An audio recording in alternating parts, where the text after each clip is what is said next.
Hey friends, welcome back to another episode of Christ in Me with Addie, where we seek to live out a John 3:30 life. John 3:30 says, "He must become greater and greater, and I less and less." Let's be real. In today's world, it can seem impossible to live out what the Bible calls us to do. Not only can it be hard to understand sometimes, but finding the time to read the Bible, to understand the Bible, to know the Bible, it can just be overwhelming. So I created this podcast so we could walk alongside each other, share some of our stories and struggles, but also where the Lord is bringing us, so that we can encourage one another and stay rooted in His Word. It's my prayer that you walk away from each episode saying, I know that is Christ in me. I know Christ in me. So let's get into today's topic.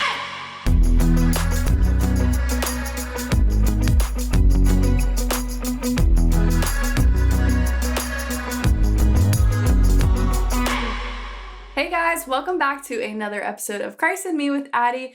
Today we are talking about a highly requested topic, which again, I feel like I say this every time. I'm introing all these the same, but it was the 4th of July recently, and our staff had like this really fun pool party.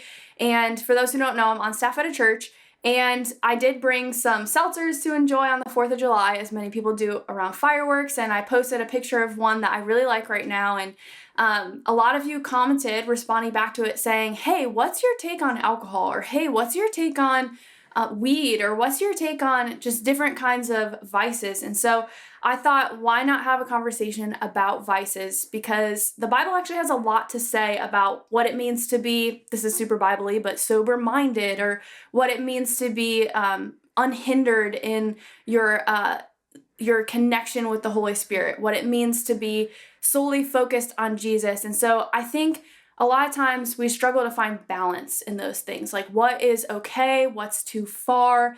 And I just want to preface this by saying, you heard me just share that I enjoy an adult beverage every now and then. I am over the age of 21, just in case you were wondering. But you might have a different perspective. You might have a different take. You might have a different conviction. And I just want to say that's okay. Neither one of us is more right or more wrong than the other. And I think that's the beauty of having an individual walk with the Lord. And so no matter where you're at, I just hope that you listen with an open heart, open mind, and that ultimately this conversation helps point you to your path with Jesus, whatever that looks like.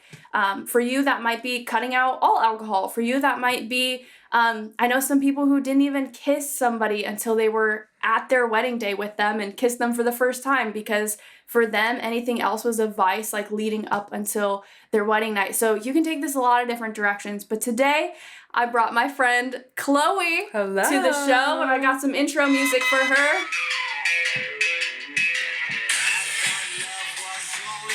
So I played that because her last name's Schreck, and I tease her all the time. That was amazing. That was epic. We're in the swamp today. Yeah, that's right. This is the swamp show, yeah. Anyways, Chloe, welcome to the show. Thanks for being here today. Why don't you tell our audience a little bit about who you are? Yeah, so like she said, my name's Chloe Schreck. I am 21 years old. I feel a lot older sometimes, just because of like my joints and stuff, but like that's another story. Like sometimes I walk around. No pun intended. Oh, that was I'm just that funny. I didn't even realize that. We'll get to that part of the story later. Yeah, we'll get to the joints later. Anyway, 21. I'm married to my husband, Alex. We've only been married for like not even 2 months at this point, so it's kind of fresh, kind of new. Loving married life. I'm also on staff at a church, the same one that Addie works at. So yeah, we're on staff. Yeah, at X Church. You should check us out. I'm like wildly in love with our church. It's I don't know amazing. about you. It's just a great church, and that's actually how we came to be friends. And coworkers. It took me a while to be like, yeah, I think I want to be your friend today. No. She kind of smells, but Chloe's like the first person I drifted to just because you're really funny and you're really kind. So thank you. When you're not making fun of me. Yeah. Because I love you. So how did you come to the faith, or like when did you accept Jesus? Tell us about your kind of faith journey. So I grew up in church. Like my mom was like one of those moms that was like every Sunday we go to church, drag me out of bed, put a dress on me. Kind of have like a Pentecostal charismatic background. So if you know what that's like. But so like I was always exposed to like God, to Jesus. But I wouldn't say like I really had a true faith until I became an adult. So I turned 18, and this was like right in the thick of like a lot of like the biggest struggles and like a lot of the forming of my testimony. Mhm. And I decided like I'm gonna step away from my family church that I grew up in. That was kind of like going on a downward slope. And I decided to like try out X Church. Mhm. And it was like crazy how the Lord like aligned everything, because they built a building right down the street from where I lived. The opening weekend, I just showed up, and like I felt like I was just met in like a completely different way. Mhm. And after like doing that, joining a small group, just growing in my faith, really reading the Bible for the first time in my Mhm. life, not just like hearing it spoken to me, I just felt like that was when I decided like this is where I want to be forever. Mhm. And that's when I really dedicated my life and started following Jesus. So I had the background, but I really didn't experience that personally until that time in my life. I don't know why when you were talking, that song that's like, I have decided to follow Jesus. It got stuck in my head, but that's beautiful. I actually didn't know that part of your story, that you just kind of showed up at the new building, because our kind of backstory, our church had an old building, and then we built a new building, and we've just seen like the explosion of growth since then, and that was before my time on staff, but I'm just so grateful to walk into that, like, this incline season of just this, like, I don't know if you feel this way, but there's so much life at X Church. Like, I knew before that community is something so important about, like, living out a life as a Christian, but I've just experienced, like, the fullness of, like, the zest for life of God's people, and that I'm totally stealing that phrase. A girl that I interviewed previously, her name's Nicole Smith, she said that she had a zest for life, and I'm like, I'm claiming that for myself now. I just love that. So you kind of grew, also you said that your mom put dresses on you, and I don't know why that took me by surprise. I don't think I've ever seen you in a dress. Yeah, I'm not really a dress girl. I was like a tomboy growing up, like big time. And then like, I mean, I feel like I've kind of grown a little bit into like the girly side of me, but like I'm not like, I'll wear skirts sometimes. I've seen you in a skirt. I was like a basketball shorts and cowboy boots kind of girl. Wyatt literally, I wore basketball shorts like almost every day in 5th grade, and my mom was like, what is happening? Like, this is not the daughter I raised. But she said Jackie Hill Perry. Yeah, no, for real. She was like, what? Where are you going? If you don't get that reference, guys, just look up Jackie Hill Perry. Love her. She's my girl. She's amazing. But yeah, every Sunday I would wear a dress, pantyhose, the whole 9 yards. It was like, felt that. So weird. Did you have like the doilies and the lace? Because that in Catholic church was like the move. My mom just, I think, loved that kind of stuff. I wear the flats with the little bows and kids now look like so Pinterest. You know what I mean? Oh yeah, it's just not fair. They're like decked in like H&M and like they look more stylish than me. That's so felt. I love it. So you sort of came back to the faith on your own after you were 18, but do you think it's at age 18 that you actually like said, I accept Jesus? I would say, yeah, I think it was around 18, 19. Like, I don't remember exactly when it was, because it was in the summer, but my birthday's in the summer. So around that age, I like had a moment where I literally was just like praying, and I was struggling with a lot of things like from my past and things that like happened to me and just like pain in my life. And I felt like the Lord literally like showed me like I have 2 paths to go down. And like he was like, you can say yes to one or yes to the other, but like you can't keep living on like both ends. And I was like sitting on my living room floor crying, praying to God. And I felt like that was when I was like, okay, I'm going to choose to fully go all in. Because it was like, I was kind of had like a foot in both worlds. And it's like at a certain point that it just goes so far apart that you can't do it. Yeah. And like, so it was the summer, like after I started going to X Church, because I started going in the fall. And then the next summer, I just remember like that, like it was yesterday. And I really just felt like, I tell people that's when I really feel like I felt the complete depth of God's love for me for the first time. And it was like, I was just different after that. Yeah. That's so good. Yeah, actually, when you're talking about the 2 paths, it reminded me of the verse, and I hate when I can think of one, but I don't know where it is, but I know it's a verse where Jesus said the path to like eternal life is narrow and not many take it. And so that's just crazy that he like gave you that visual in your brain. And did you know that was a verse at the time? I definitely heard that. Well, because I remember being quoted all the time as a kid that the path to destruction is wide. Yeah. I never really like was focused on the path of eternal life, like, you know, is narrow, but like I would hear that all the time, and I'm like, hopefully I don't make it to that path. Hopefully I don't accidentally walk down that way. But it really is a choice. It's a conscious choice. Like, but I saw it, literally, like, the Lord just gave me that, like, visual in my head, and I was like, that's really what I've been doing. And I'm like, do I really want to go down, like, just, he kind of even showed me, like, if you choose the other way, like, there's so many things that you could walk into, and it was really just like a big moment, like a big catalyst of change. Wow, that's cool. And it's so cool to hear other people talk about that moment in their life, because I know I've shared mine a ton on this podcast. But speaking of like conscious choices, the reason, to everyone listening and Chloe, that I asked you to come on today is because you've been really open about your struggle with vices in your lifetime. Yeah. And so I thought it would be cool if we could talk about different ones that we've struggled with at different times. But tell us a little bit about kind of the vice that had a hold on you for a while and when that entered your life. So I had graduated high school, and like throughout high school, I kind of struggled with like just like a lot of depression, a lot of anxiety, kind of just hit me like my junior year. And like throughout that, like I would do things like I vaped when I was in high school, kind of would like, I mean, occasionally drink here and there, but it wasn't like a big, like, you know what I mean? It wasn't like a big thing until like I graduated, and like, I don't know what came over me, got a little bit of freedom, but then I started like drinking a lot more. Yeah. Like would go to like parties or weekends away, like at cabins, and like would just like drink a lot. And then like the fall after I graduated, so like I just turned 18. Or no, yes, I just turned 18. I started smoking weed. So it actually I worked at a coffee shop at this time, like a very popular one actually. You guys might have been there before, but worked at a coffee shop, and one of my coworkers was like, "Hey, you want some edibles? Like I'm gonna put in an order with my guy. Like I can get you some if you want." And I was like, "Okay." Like I never smoked, never done anything before.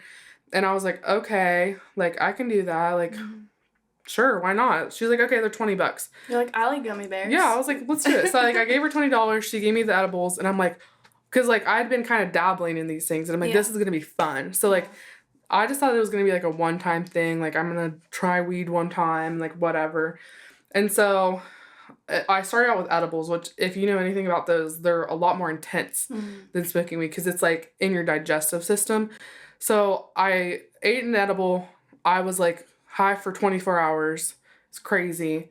But it was like right then I was like, oh, this is how I want to feel all the time. Like this thing I've been searching for some type of like relief from like a lot of the pain that I've been feeling, things I hadn't dealt with. And so it kind of just like went like a snowball effect from there, and like kept getting edibles from her. And then I found someone who would like sell actual weed, and then got a dab pen, and then like any way that you can think of consuming it, I would try to consume it. And like I remember it was in like October, and I literally from the day that I started like consuming marijuana, I did it every single day until I stopped. Wow. So that was kind of crazy how it started. I mean, yeah, and even just hearing what you just said, I didn't know that. You did it every single day until you stopped cold turkey. Yeah.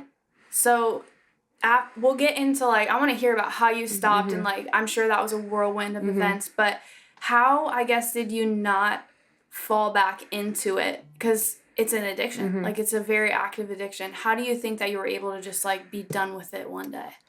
I think that I really don't know. Like, because people ask me, or I'm like looking back at it, I'm like, I don't know where that strength came from, but I know that it was something that the Lord was calling me to do. Yeah. And it was something that like, because the thing is, which this is how the enemy works, is right when I was starting to become interested in faith on like an adult level in a way that I was choosing for myself, was the same time I started becoming interested in marijuana. Yeah. And I was like feeling so much relief and ecstasy and like all of this like good, what I thought was goodness from smoking weed.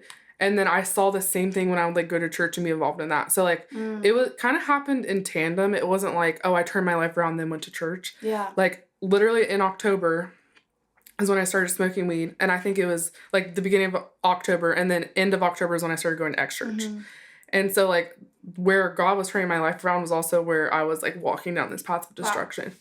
So, and like, I don't know, it was literally one day, I think it was in like late winter of like the next year. So I had been doing it like October, November, December, January, February. I think it was like March or April, doing it every day for like 6-7 months at this point.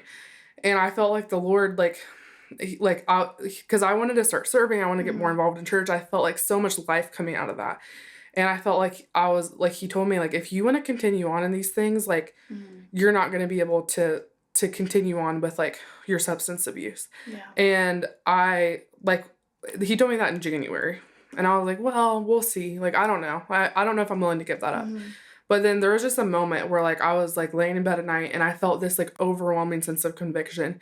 And I'm like, I have to stop now or I'm never going to. Yeah. Like, if the Lord can't even, like, bringing me into these things can't cause me to stop, then I don't know what will.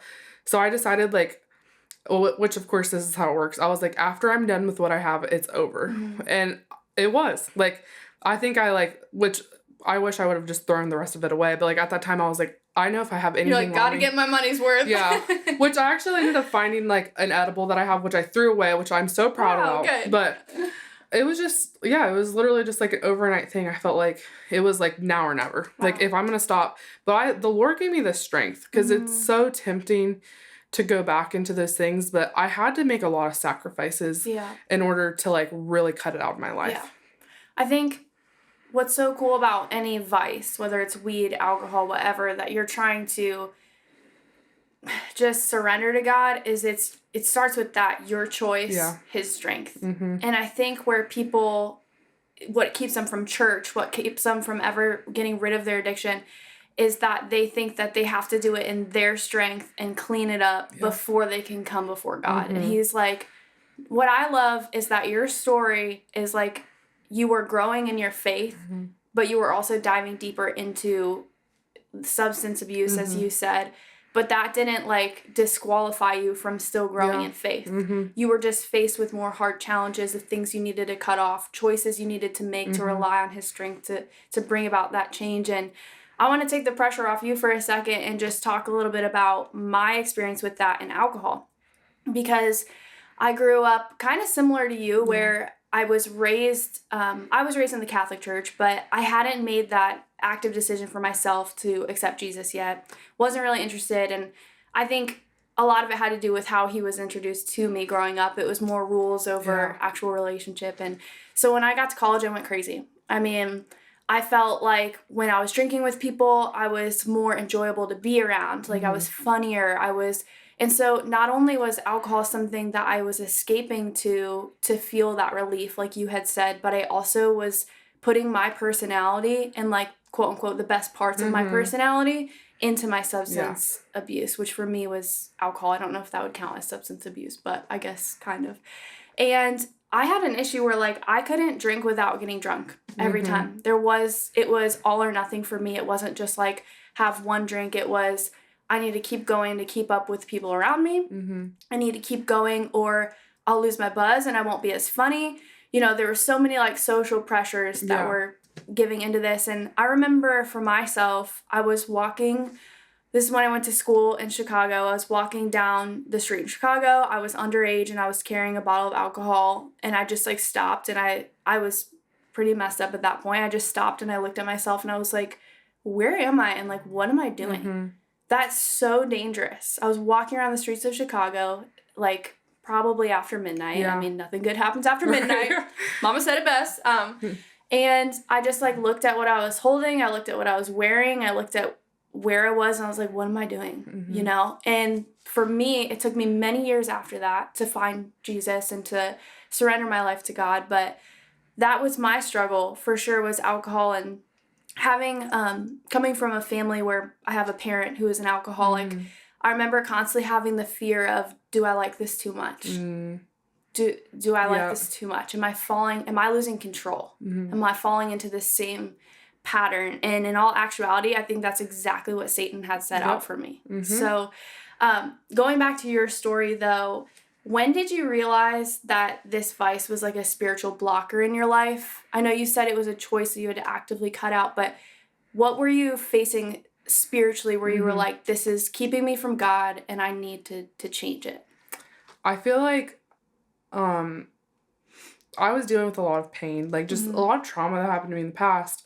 A lot of, like, the mental illnesses that I was kind of experiencing at that time of my life, like, really bad anxiety. I had a few anxiety attacks. Just, I don't really know where, well, I know some of the roots of what it came from, but it came out of the blue at the time. Like, I was like, what is happening?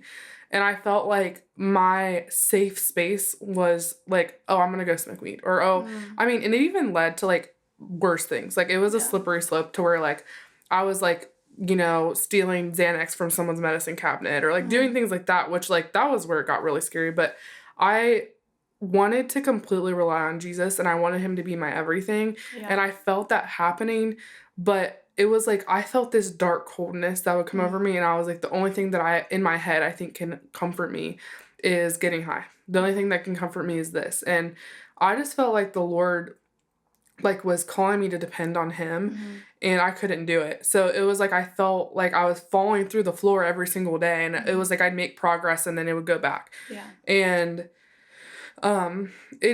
it really affected me spiritually, because as I was growing and learning more about God and seeking him, and I was hungry for him, I wasn't filling myself up with him. And that leaves you feeling empty. Yeah. And I felt like he was calling, like, I felt at the same time, like, in this weird roundabout way, that he was calling me to step into ministry. I didn't know it at the time, but, like, I really felt called to, like, start serving, like, with the youth and the kids of our church. And it's like, how can I do that while I'm sitting here struggling with, like, relying on marijuana? Yeah.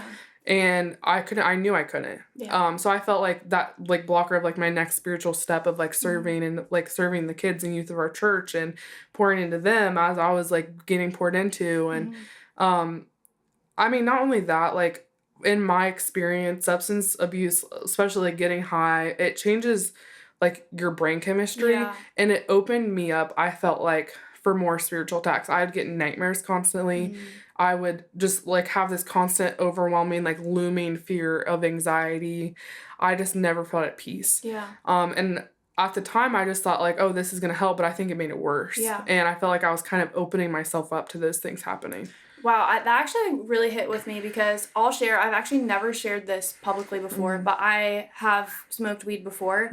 I grew up for part of my childhood in Colorado, and my birthday is 4/21, and what happens the day before that? 4/20. Yeah. So, like, Stoner national holiday. Yeah, people were, and especially in Colorado at the time, weed was not legalized when I lived there, and so on 4/20, which for those who don't know, who are innocent little souls out there, God bless you, but 4/20 is basically just, like, National Weed Day, I guess. And everyone in Colorado would go to Boulder and just smoke weed together, to the point where there were so many thousands of people there that the police could do nothing about it. But what sucked for me is that the next day, 4/21, everybody would be so messed up that, like, nobody would be in school on my birthday. And so Colorado was, like, a lonely place, but it's like either you go and join in with these people or you're missing out, and you're that kid sitting in class the next day by yourself who clearly missed out on the party. And so I think I always just gave in to social pressure, but I did try weed twice, and I will say, after each, I didn't really feel much because I was drinking and smoking weed at the same time. And so I just can't even distinguish between what the two did. But luckily, it's something that I didn't continue doing. It just wasn't for me. Like, I've always loved singing. I've always loved music. And I noticed it, like, really affect my voice and my ability to sing. And for those listening, I really hope you're not judging us, because this is, like, pre-Jesus life. But there are still people who know and love Jesus who are actively stuck in their addiction. And so I want to speak to them as well.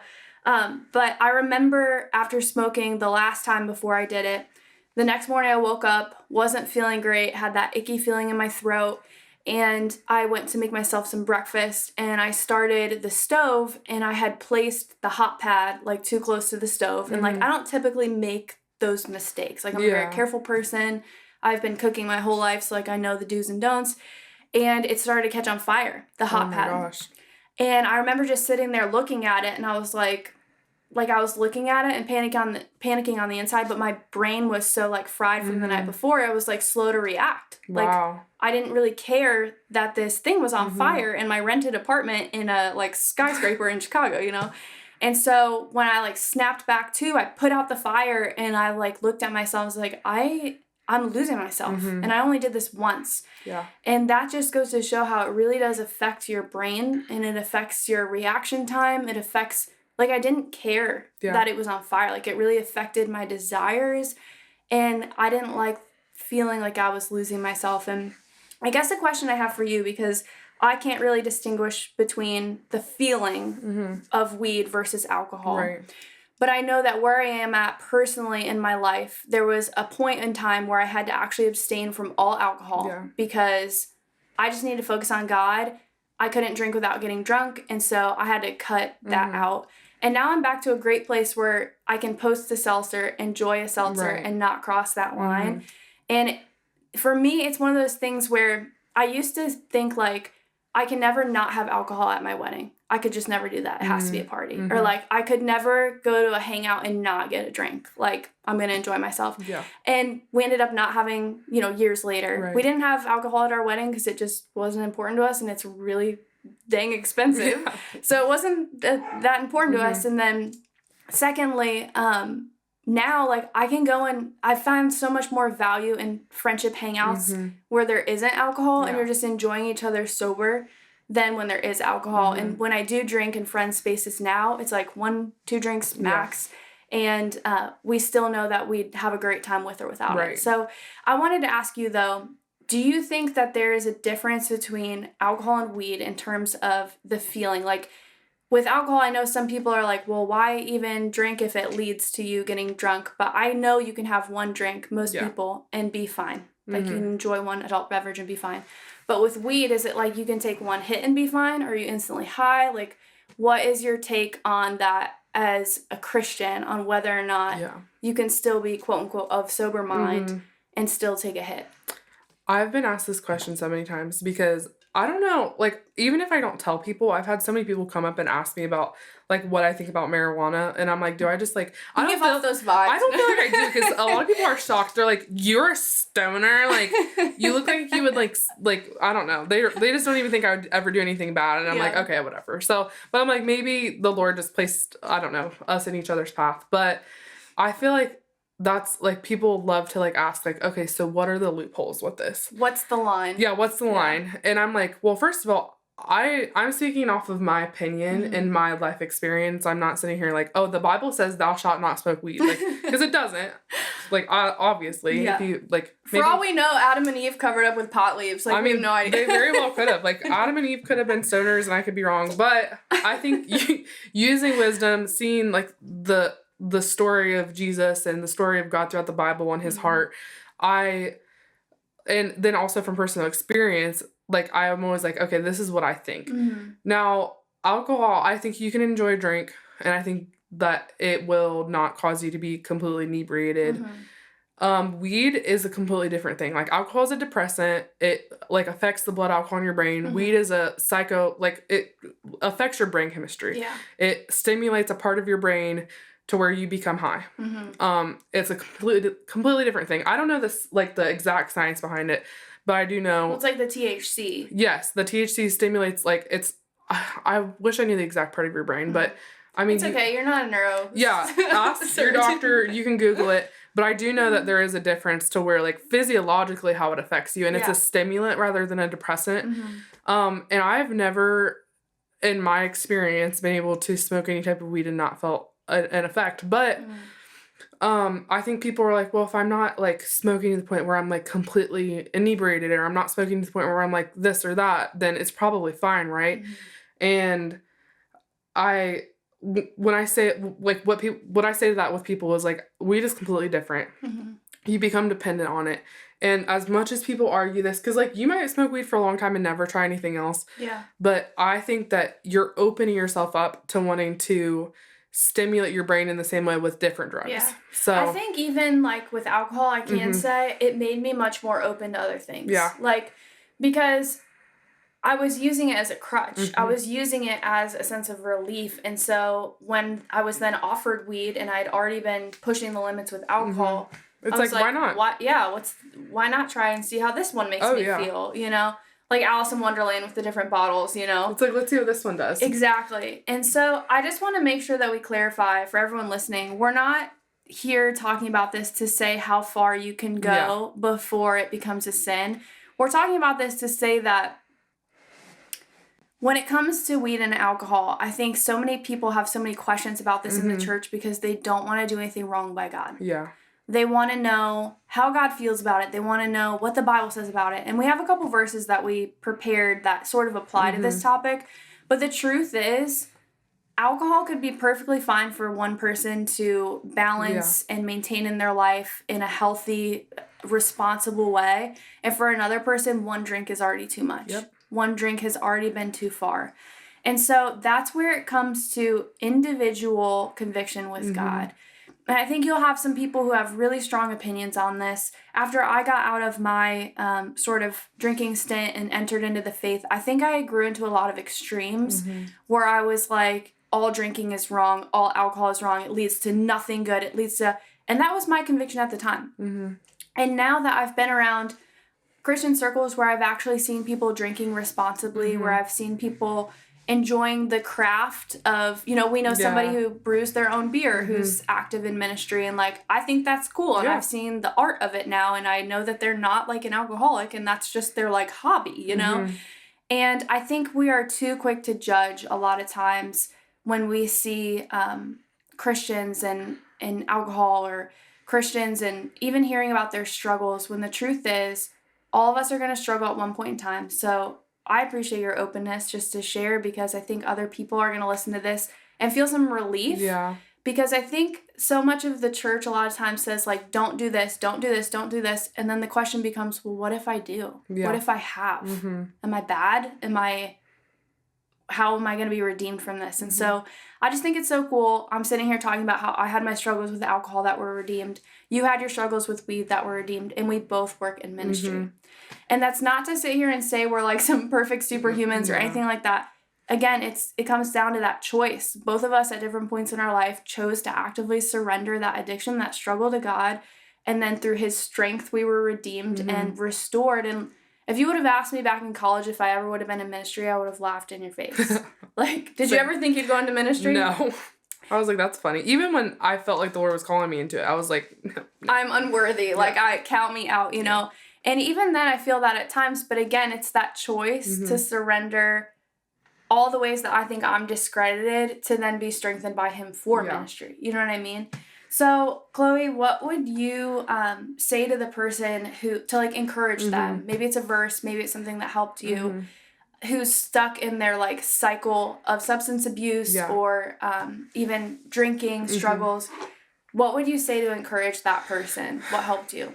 I feel like two things. Number one is you can ask for help, because especially if this is something you've been through, like going in a long time, like for a long time, or something that, you've dived deeper in. Because I found myself slipping, even past marijuana, but, into anything I can get my hands on, pain pills, Xanax, like whatever that looked like. And a lot of times, like, that looks like asking for help, maybe going to like, I know this is so cliche, but like a rehabilitation center, or seeing a psychiatrist, or someone who can... It's not cliche. It's so important. Like, I think it's become this weird thing in our culture. So sorry to cut you off. No, it's okay. To be like, I don't need help. I can figure this out on my own. But like, that's something else I've been thinking in my head as we've been talking. It is okay to go find a counselor. It is okay to go find a program. Like, I know our church has a substance abuse recovery, like small group. And it's because if you're walking through that, you need community. You absolutely need a mentor. You need accountability. Yeah. You need people in your life who are going to rally around you and say, like, you're not doing this alone. And that, I will say, as a caveat, that does mean you have to cut off those things in your life that are the opposite of that. Like, I had to say goodbye to some friendships that, every time I was with them, we'd smoke. I was going to ask you, actually, did you have to, like, quit working at the coffee shop? Or how did you distance yourself? Yeah, I got a new job. Wow. Unfortunately, literally just cut off all my friends that I would smoke with. Like, just stopped talking to them. And it was painful at the time. And I could have, like, go on a whole story of how God has redeemed a lot of that. And, like, actually one of them now goes to church with me, which is great. But because it literally says if your right hand offends you, cut it off. It's better to, go into eternity without a hand than to, it's pretty dramatic, like burn forever or whatever. So I was like, okay, I'm going to cut off anything that could possibly lead me down this road again. It's a metaphor, people. Don't cut off your hand. Yeah, don't cut off your hand. It's a metaphor. But it's like, cut off all of those things that hinder you. Surround yourself with people that can support you. And that's different levels. Like, for me, it was like, okay, I was in a small group with a mentor and, like, had accountability with that. And, like, she would, like, pour into me and make sure that I wasn't, like, struggling. And she'd ask me how I was doing. And I started counseling, too, to kind of address some of, like, the deeper issues that caused me to start, like, using substances. But ask for help. Not only, like, is it, like, important and necessary, but God's placed it there for a reason. And He's going to give you all of the strength, all of the resources, everything that you need to do what He's calling you to do. So never feel like it's too much, it's too hard. Yeah. And then I would say number 2, and this is something that people don't say as much, but you're going to try to tell yourself that it's okay. Even fight that internal conviction that God's placing inside of you and be like, well, it's fine. Like, especially now in Ohio, like marijuana recreationally is legal. So it's like, well, it's even legal now. Yeah. And I'm not here to argue your personal convictions. I'm telling you, if you feel convicted about smoking marijuana and you're saying, I don't think this is right. I don't think that this is pushing me towards God, but it's pushing me away from Him. And so I want to make the choice to quit. Make sure you remember that, like, why you feel that way. Remember that conviction that God's placed in your heart, because if you forget it, it's so easy to just slide right back into it. And one of the verses that like struck me during this time in my life, and it really has nothing to do with like substances, but it's 1 Corinthians 10:23, and it says, I have the right to do anything, you say, but not everything is beneficial. I have the right to do anything, but not everything is constructive. Yeah. And you may feel like, oh, I can do this, like it's fine, everything's fine, but there's so many things out there that you could do, but are they really going to construct you and build you into the person of God that you want to be? Are they pushing you towards Jesus, pushing you towards eternity, pushing you towards loving others as yourself and loving God with your mind, heart, soul, body, spirit? And if the answer is no, then I don't want that in my life. And making it that simple, and that can apply to so many different things, but especially marijuana. I'm like, this is only hindering me. It's not constructive. And as it might be, oh, I'm not getting like high out of my mind. I'm only smoking a little bit, or it's legal, it's whatever. If you find yourself arguing with yourself over that, just be reminded, like, everything that you might be able to rationalize isn't what's best for you. Yeah. And I think to summarize that verse, it's basically saying everything is permissible, but not everything is beneficial. And isn't that the truth? You can choose anything you want in this life. You can choose to go murder someone tomorrow, but that does not mean that that's a good thing. No. Like, you can choose anything you want. And I think that's God I love how God is always so honest. Like, that's the most honest thing anyone has ever said to me. You can choose whatever you want, but not everything you choose is good. Right. And I just wish somebody would have been there to speak that verse into my mind. And I think the Holy Spirit always was, to be honest. I never woke up from those nights of partying and felt great the next day. I actually always felt horrible, like terrible, so lowly. Because for me personally, I know I've shared this in my testimony episode and things like that, but the drinking for me, the next step was typically like sexual immorality. And I would take it a step further, and then like one sin has now spiraled into another sin, and it just keeps turning into this cycle of spirals and depression. And so I wanted to share, well, first I wanted to say too, you talked about how, some things are, you can make the choice and you should cut it off. And I think you could even like soften that by saying like television, like let's take away weed, let's take away alcohol for a minute. I've been convicted recently of flipping on Netflix every time I need like a break in my day. And I know for some people it's like they want to come home and unwind by cracking open a beer. Like that's totally fine, and like there's nothing inherently wrong with TV. But for me, I started to get this conviction of like, okay, what if you actually traded this vice that you've been using to relax to actually go on a walk and like pray and talk to God?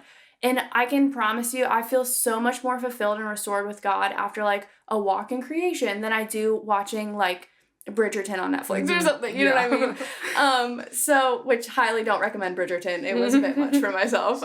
Just skip a lot of it. Actually, just don't watch it. I wanted to read a verse. It's 1 Peter 5:8-9, and it says, "Be sober-minded, be alert. Your adversary, the devil, is prowling around like a roaring lion, looking for anyone he can devour. Resist him firm in the faith, knowing that the same kind of sufferings are being experienced by your fellow believers throughout the world." And I think the reason I picked this verse as we were like just chatting about what we're going to talk about today and highlighted it to share. And I think the reason I love this so much is because God isn't just saying be sober-minded, but he's saying why. He's saying it's so that we can be alert. When you aren't of sober mind, meaning you're high, you're drunk, anything that you're doing, you're not alert. You're not on guard. And I think too often in this life, we're like, oh, it's the devil. Like, flat tire, that's the devil. Or like, and sometimes life just happens. Like, sometimes a nail was just there, and it popped your tire. Sometimes things just happen, but I think at other times the devil is actively trying to cause spiritual warfare in your life. Yeah. And so when you're dealing with just general life stuff that can happen, on top of also having an active enemy that's a roaring lion prowling, waiting for your weakest moment, don't you think he's going to attack you? You even said this, all the more when you're not sober-minded, when you're not alert, when you're not on guard. And I don't think that there's a coincidence. I think it's actually by Satan's design that when I would get drunk, I would also fall into sexual immorality. You know, like, why is that? And I think it's because when you're not alert, when you're not guarded, it's so much easier to fall into other things as well. That's so good. Yeah. I love that. I feel like we're supposed to have the full armor of God on. And the moment that we're not, like, if our mind's not in the right space, if our heart's not in the right space, if we're leading ourselves down that path, we're not protecting ourselves from what the enemy wants to do in our lives. And that's so good. That's so true. Yeah, and I totally lost my train of thought on that last section of this verse. But that's okay. I also wanted to share that verse 9 says, resist him firm in the faith. Yeah. And so that's what you chose, Chloe, is like, you were like, okay, once this is out, I'm resisting this. I'm noticing that this is doing something to me that is not of God, and I'm resisting it.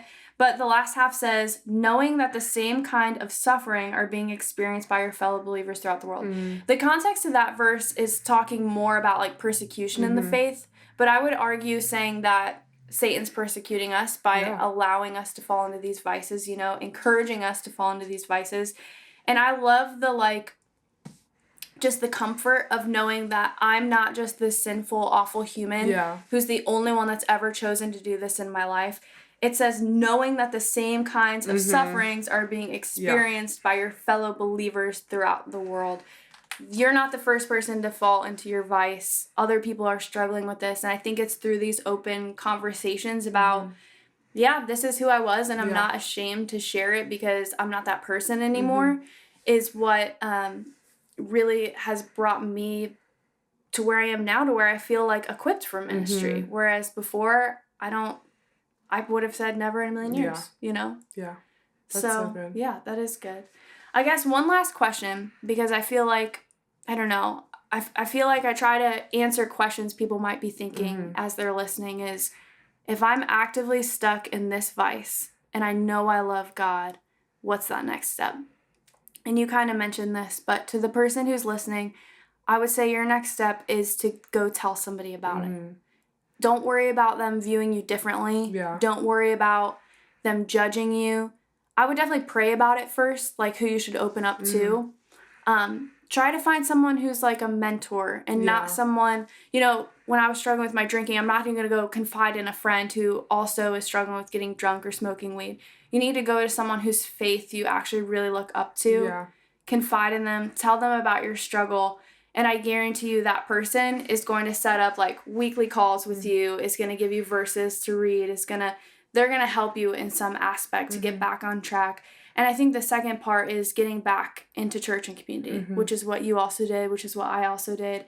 And it's funny, like, I always joke the same place that hurt me as a kid, I had a lot of church hurt, is the same place that healed me. Like, I had completely turned my back on church, completely turned my back on God, and that's the same place where I was healed. And how many times have you turned your back on somebody and they welcomed you back with open arms? You know what I mean? But he healed me in community. So is there anything else you would add to that? I feel like that was so good. Just like telling someone. It really, it says like confess your sins before others so that they can pray for you and you can be healed. Yeah. And if you want to find healing, if that's the desire of your heart, you can't do it alone. A lot of what I went through was alone, but I didn't really, I kind of had a moment later on where, I ended up telling other people about it and felt a whole new level of freedom. And just know that like, you're not, there's no shame. There's no anything that comes along with this. God wants the best for you. Yeah. And it's not like we're sitting here being like, these are the rules that the Bible says and this is what you need to follow. But if you want to live the best life where you're following Christ, where you're being transformed every single day and you're choosing him and this is what you need to do, like be encouraged by that. Yeah. By knowing that the choice that you're making through God's strength is going to create the best life that you can possibly have. Like I could go down the list of all of the fruit that I saw and all of the amazing blessings that God brought in my life after I made that decision to choose him over my vices. And I mean, it started even before I made that decision, but it really like came to fruition through that. And just hopefully you find freedom in that and know like I'm looking forward to the best that's to come. Yeah. And I'm not saying goodbye to something that was, my comfort, but like I'm going to be met with a whole new comfort, whole new joy, a whole new perspective on life. Yeah. And if that gives you any hope, that gives you any comfort and it helps you as you're continuing on in your journey, then just hold on to that. But yeah, everything you said was great. Find people around you that love the Lord and who can just be there for you, pouring into you, checking on you, and have accountability. That is really important. God can help you do anything 100%. But if you have something that you have an addiction or a tie to, you need other people who can see you, talk to you, and make sure, are you doing good? Like, have you been tempted?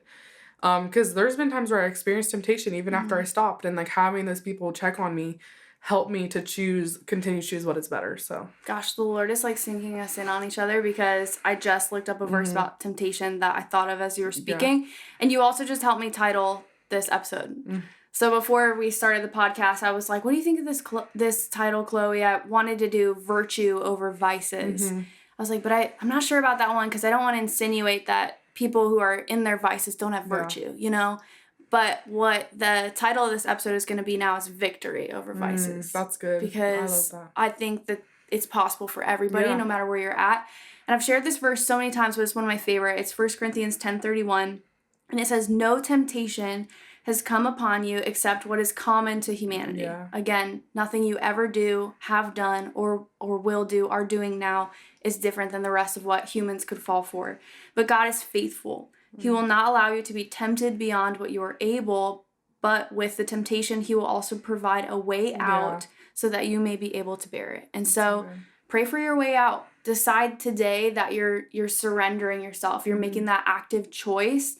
And I think there are actionable steps that come with that. Chloe mentioned having to get a new job even to get away from the temptation. That was God's way out. He provided a way out through her willingness to make that choice to step into change. And I know for myself, I had to remove myself from like the fitness community. So many of my friends I know get high before they go into the gym, and I couldn't be a part of that.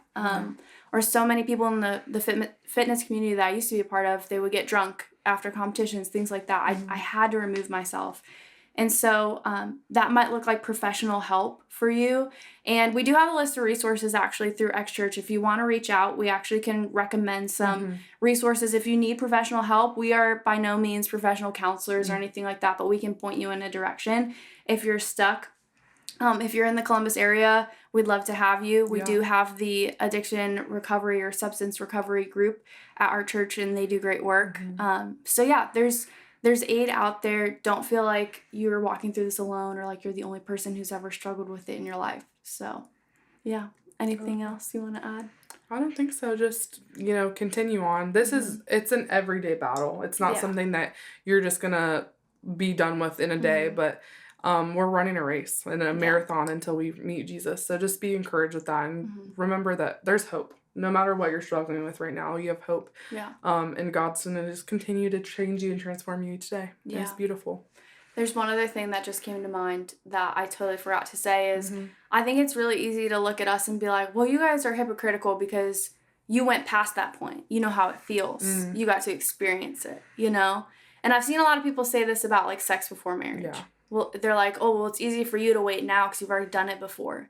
Or it's easy for you to not get high now because you know how it feels to go too far. It's easy for you to not get drunk now because you've been drunk before. You know what it's like. You got to experience it. And I guess the reason we're sitting here giving off like big sister energy is because we walked through the pain of having to get out of that. If you want to experience it, I understand the temptation of wondering, well, I want to know what that's like. I want to live life to the fullest. But we're here to say that life itself has nothing more to offer you than God is already trying to give you. Yep. And so, no matter where you're at with your vice, with your struggle, we hope that you're encouraged after this episode. Thanks for coming on, Chloe. Of course. Thanks for having me. Yeah. I loved it. And I'll see you guys next time on Christ and Me with Addie.